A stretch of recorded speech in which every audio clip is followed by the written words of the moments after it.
Ben ritrovati a Filo Rossonero qui sul canale YouTube di Radio Rossonera insieme a Carlo Pellegatti. Ciao Carlo.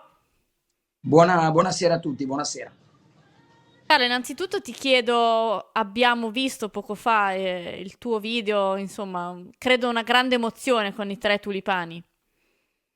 Sì, uno esce da questa esperienza e dice, è come un giocatore che vince la Coppa dei Campioni, oltre dove vado, perché avere Marco Van Basten, sono qui ad Amsterdam, che mi organizza l'intervista, chiama Rijkaard, chiama Gullit, li fa venire a casa sua, non lontano dal centro, disponibili, abbiamo parlato di tanto e mi permette di mandare questo video, che è un video emozionante per me, che l'ho realizzato, ma io credo un video emozionante per tutti i tifosi del Milan. A me piace trasmettere emozioni oltre che emozionarmi.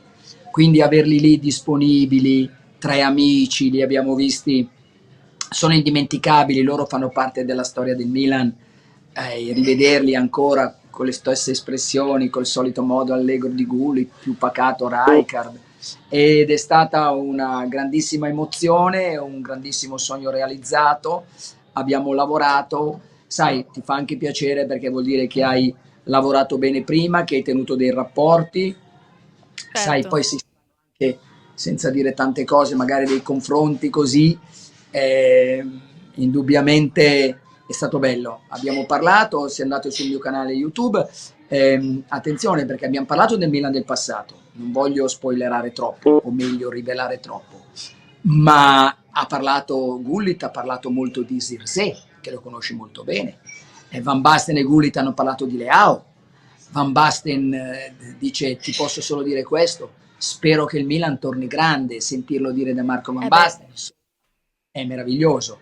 Quindi anche l'attualità, sai, come giornalista sono dei titoli perché sono nomi che in questo momento sono sulla bocca di tutti, Leao, eccetera, senza mai fare paragoni col passato, ovviamente. C'è da dire che Van Basten rappresenta oggi l'attaccante centrale come Giroud, Leao il giocatore, ti ricordi a Napoli come è andato. Rijkaard, fare paragoni con questi, ma sono stato bravo perché gli ho chiesto di Reinders, che è olandese come lui, e quindi me la sono cavata, perché sai, ci fosse stato magari Tonali che sì, puoi fare dei paragoni. La fisicità di Rijkaard è differente da quella di oggi, indipendentemente dalla qualità. Quindi non puoi paragonare Bennacer a Rijkaard, sono giocatori diversi.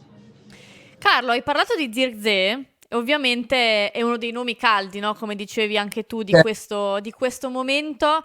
Le domande che arrivano su questo giocatore sono sempre tante.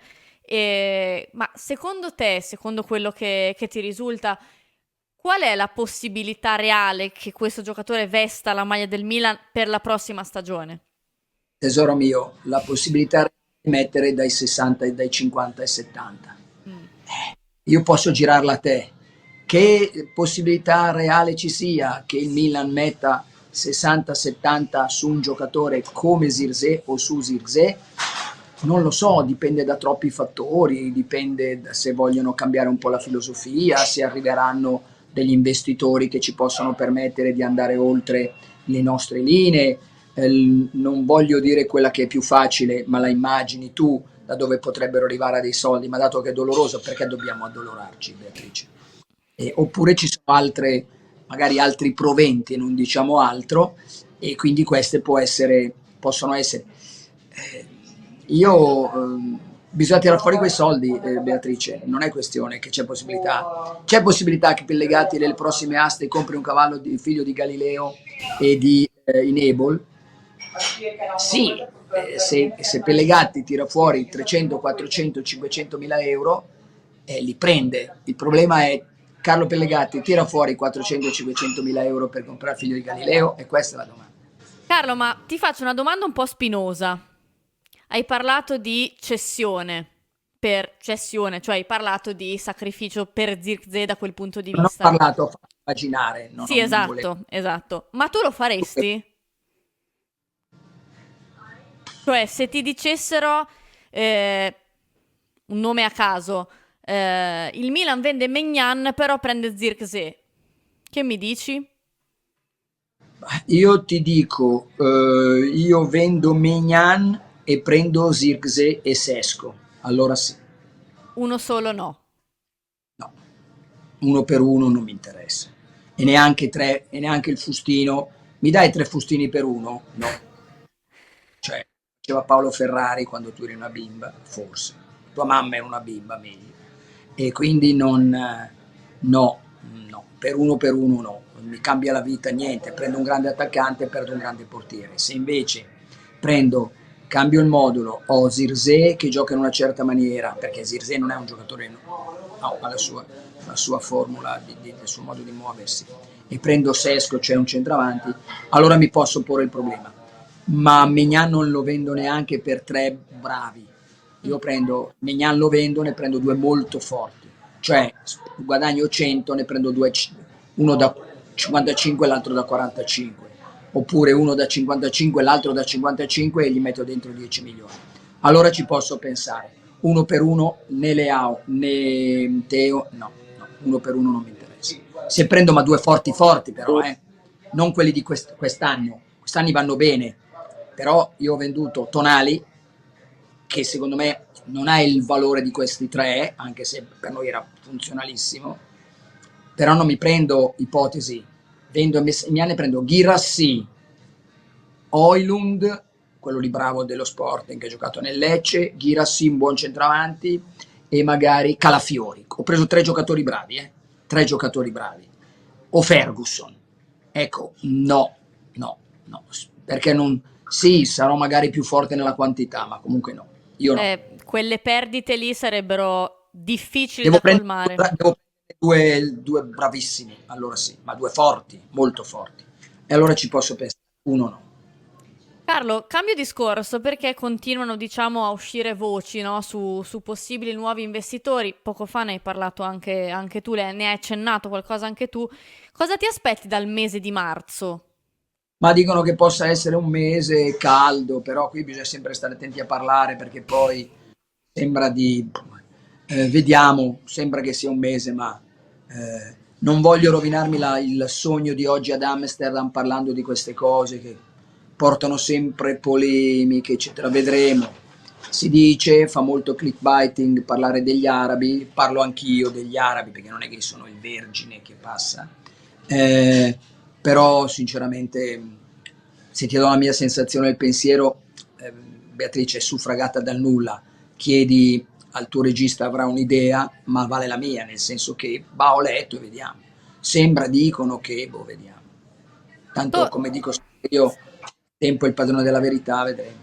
questo, questo sempre. Carlo, torno invece su un nome che so ti fa comunque sognare e ti rende contento, vista la giornata che mi dicevi, l'estate di Ibra, perché in queste ore, Però no?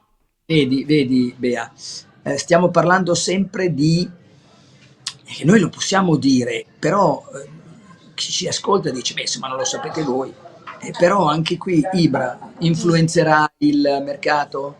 Deciderà lui l'allenatore o deciderà lui di tenere Pioli? Si pensa, si suppone, si dice guarda che è molto presente, qualcuno mi ha detto addirittura qualche contratto gli passa davanti, magari di giocatori minori, eccetera, voci, eccetera.